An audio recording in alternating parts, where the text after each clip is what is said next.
Hello friends, welcome to my YouTube channel.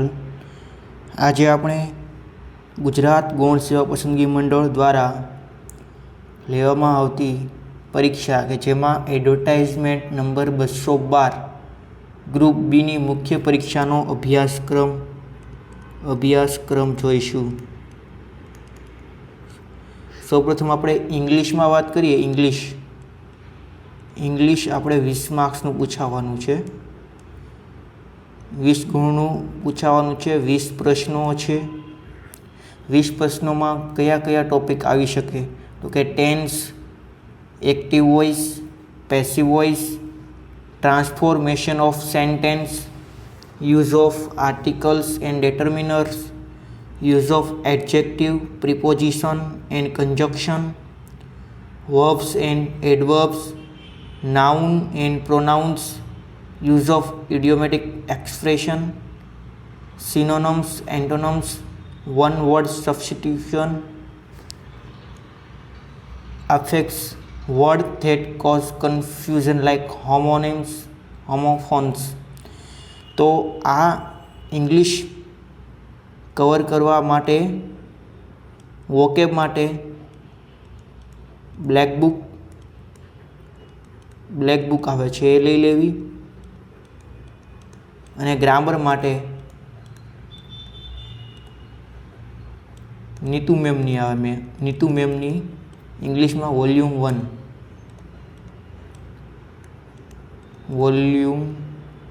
1 આ બે book કરી લેવી છે જેથી સારા માર્ક્સ ઇંગ્લિશ પોર્શનમાં આવી શકે.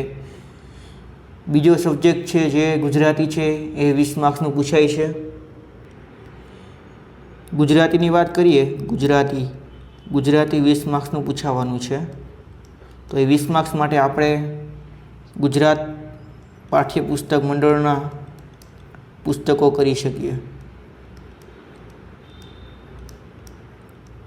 ધોરણ 9 થી 12 ઉપરાંત વ્યાકરણ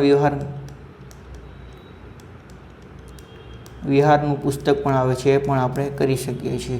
ગુજરાતીમાં જોઈએ તો રૂઢિપ્રયોગ, કહેવત, સમાસ, છંદ, અલંકાર, શબ્દ સમૂહ માટે એક શબ્દ, જોડણી શુદ્ધિ, લેખન શુદ્ધિ, ભાષા શુદ્ધિ, સંધિ જોડો કે છોડો, સમાનાર્થી શબ્દો તથા વિરુદ્ધાર્થી શબ્દો. આ 10 ટોપિક છે જે તૈયાર કરવા પડશે. એ પણ 20 માર્ક્સનું છે ગુજરાતી. પછી ત્રીજો સબ્જેક્ટ છે જે રાજ્ય વ્યવસ્થા તથા આરટીઆઈ છે. રાજ્ય વ્યવસ્થા તથા આરટીઆઈ. તો આ સબ્જેક્ટ છે જે 30 માર્ક્સનો પૂછાવાનો છે અને 30 પ્રશ્નો હશે. જેમાં ટોપિક નંબર 1 છે ભારતીય બંધારણ, ઉદ્ભવ, વિકાસ, લાક્ષણિકતા, આમુખ, મૂળભૂત અધિકારો અને ફરજો, માર્ગદર્શક સિદ્ધાંતો, અગત્યના બંધારણીય સુધારા, કટોકટીને લગતી મહત્ત્વની જોગવાઈઓ. ટોપિક નંબર 2 સંઘ અને રાજ્યના કાર્યો અને જવાબદારી, સંસદ અને રાજ્યનું વિધાનમંડળ, માળખું, કાર્યો, સત્તા અને વિશેષાધિકારીઓ, સમવાય તંત્રને લગતી બાબતો. ત્રીજો પોઈન્ટ છે ભારતનું ન્યાયપાલિકા માળખું અને કાર્યો, ન્યાયિક સમીક્ષા, જનહિત યાચિકા, બંધારણીય રીટ. ચોથો ટોપિક છે બંધારણીય સંસ્થા, સત્તા, કાર્યો અને જવાબદારી. પાંચમો ટોપિક છે વૈધાનિક, નિયમનકારી અને અર્ધન્યાયિક સંસ્થાઓ. છઠ્ઠું સ્થાનિક સરકાર. સાતમું કેન્દ્ર અને રાજ્ય સરકારની અગત્યની નીતિઓ, એના કાર્યક્રમો. અને આઠમું છે રાઇટ ટુ ઇન્ફોર્મેશન. તો આ બધા ટોપિક કરવા માટે યુવા ઉપનિષદની બુક ખૂબ જ સારી છે. હવે ચોથો નંબરનો ટોપિક છે જે ઇતિહાસ, ભૂગોળ, સાંસ્કૃતિક વારસો છે.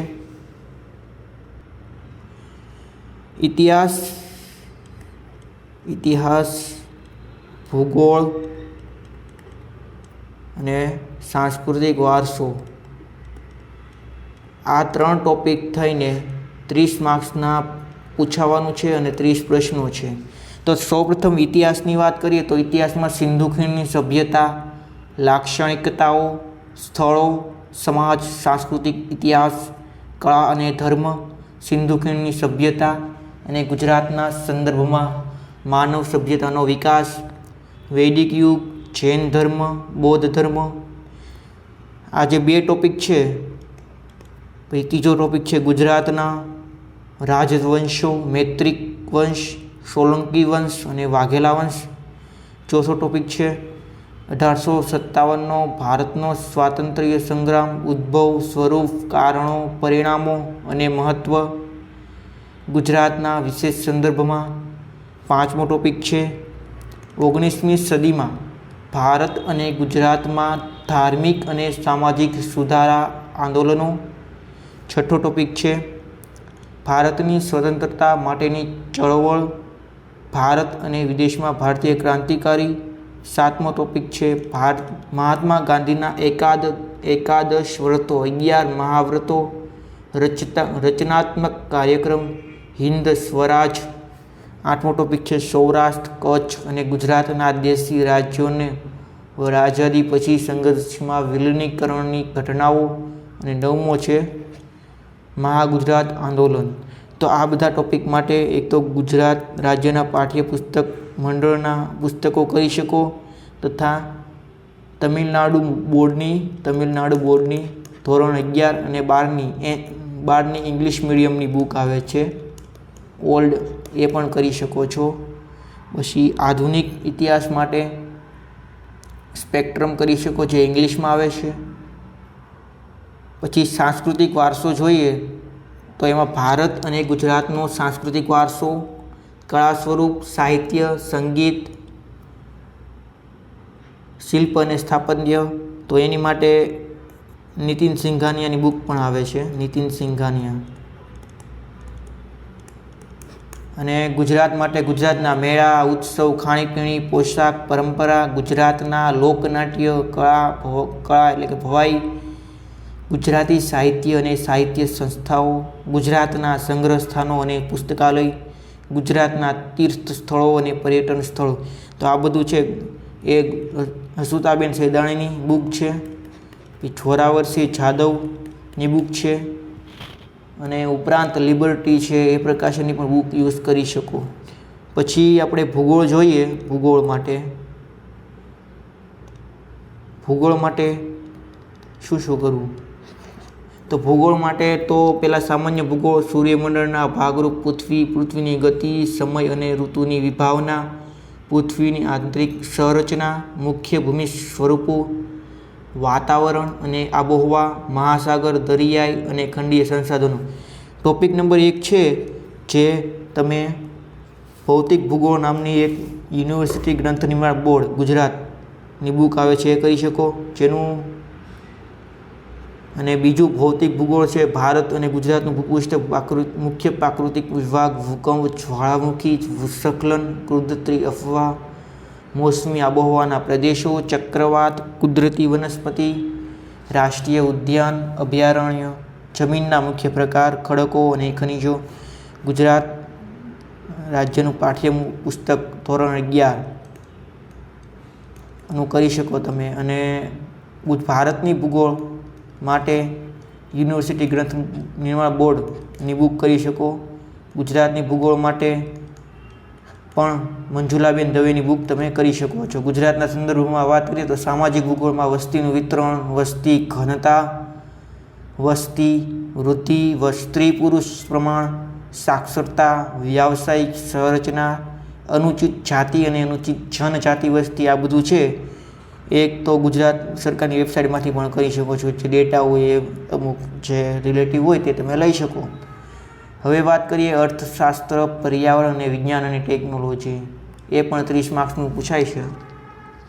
તો એમાં સૌપ્રથમ તો અર્થશાસ્ત્રમાં ભારતનું અર્થતંત્ર, સ્વતંત્રતા પૂર્વ અને સ્વતંત્રતા બાદનું ભારતીય અર્થતંત્ર, ભારતીય અર્થતંત્રમાં અત્યાર સુધી થયેલ વિવિધ સુધારા, આયોજન પંચ, નીતિ આયોગ, કૃષિ ક્ષેત્ર, મુખ્ય પાકો, સિંચાઈ પદ્ધતિ, કૃષિ ક્ષેત્રે સાથે સંકળાયેલી યોજના, કૃષિ અને ટેકનોલોજી,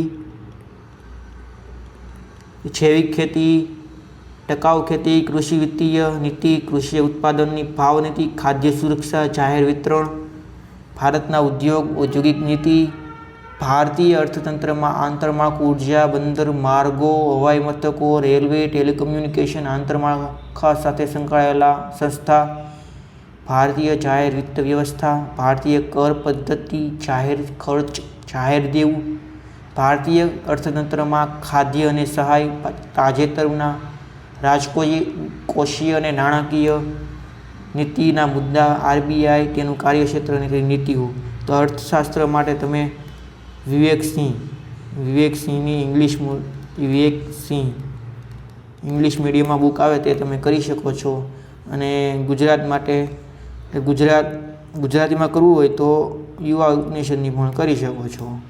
હવે જોઈએ પર્યાવરણ. તો પર્યાવરણમાં રાષ્ટ્રીય આંતરરાષ્ટ્રીય કક્ષાએ પર્યાવરણની જાળવણી માટેની નીતિ, સંધિ, પર્યાવરણ ક્ષેત્રની મહત્વની સંસ્થા, પર્યાવરણ ક્ષેત્રે સંકળાયેલા મહત્વના એવોર્ડ, વન અને વન્ય જીવન સંરક્ષણ, ક્લાઇમેટ ચેન્જ અને આપત્તિ વ્યવસ્થાપન. આપત્તિ વ્યવસ્થાપન છે તે જે ધોરણ 11ની બુકમાંથી કરી શકો, ભૂગોળની બુક છે એમાં આપેલું જ છે. અને બાકી પર્યાવરણને લગતું કરંટ જે ખૂબ અગત્યનું છે તે કરવું. વિજ્ઞાન અને ટેકનોલોજી માટે રોજબરોજના જીવનમાં સામાન્ય વિજ્ઞાન, રોજબરોજની જીવનમાં સામાન્ય વિજ્ઞાનમાં ભૌતિક વિજ્ઞાન, રસાયણ વિજ્ઞાન, જીવ વિજ્ઞાન, વિજ્ઞાન છે તે થયેલી મહત્વની શોધ, તેના શોધકો, વિજ્ઞાન છે તે સંકળાયેલા મહત્વના એવોર્ડ, વિજ્ઞાન અને ટેકનોલોજી સાથે સંલગ્ન વિવિધ સંસ્થાઓ, પ્રસિદ્ધ ભારતીય વૈજ્ઞાનિક, સંરક્ષણ ક્ષેત્રે ટેકનોલોજી અને સંસ્થા, કાર્યક્રમ, અંતરિક્ષ અવકાશ ક્ષેત્રે ભારતની પ્રગતિ, વિવિધ કાર્યક્રમ, ભારતની ઉર્જા નીતિ. તો સાયન્સ એન્ડ ટેક માટે યુવા ઉપનિષદની બુક જે આવે છે તે કરી શકો છો, અથવા તો વર્લ્ડ ઇનબોક્સની પણ સારી છે. હવે જોઈએ ને ખાસ સાયન્સ અને ટેકમાં તમારે કરંટ વધારે કરવું. હવે જોઈએ તો કરંટ અફેર માટે તમે આઈસ કરી શકો છો. અને એક જે પ્રાદેશિક, રાષ્ટ્રીય, આંતરરાષ્ટ્રીય કક્ષાની મહત્વની સાંપ્રત ઘટનાઓ છે એ પણ 30 માર્ક્સનો ટોપિક છે જે કરંટ છે. હવે વાત કરીએ આપણે સામાન્ય બૌદ્ધિક ક્ષમતા. તો એટલે કે મેથ એન્ડ રિઝનિંગ. તો મેથ અને રિઝનિંગ કરવા માટે એક તો પ્રીવિયસ યર પેપર જે હમણાં લેવાના 71 શિફ્ટમાં એ કરી શકો. પછી એસએસસીના પણ પ્રશ્નો સોલ્વ કરી શકો. તો આ રીતે સામાન્ય બૌદ્ધિક ક્ષમતા જે 40 માર્ક્સનું પોર્શન છે એ કરી શકો. અને ટોટલ 200 માર્ક્સનું પેપર આવશે. 200 માર્ક્સનું પેપર આવશે અને 2 કલાકનો સમય હશે. આ રીતે તમે 120 મિનિટ હશે અને 200 MCQથી એક્ઝામ લેવામાં આવશે. હવે પછી નેક્સ્ટ વિડીયોમાં આપણે બંધારણ જે છે એ શરૂ કરવા જઈ રહ્યા છીએ. Thank you.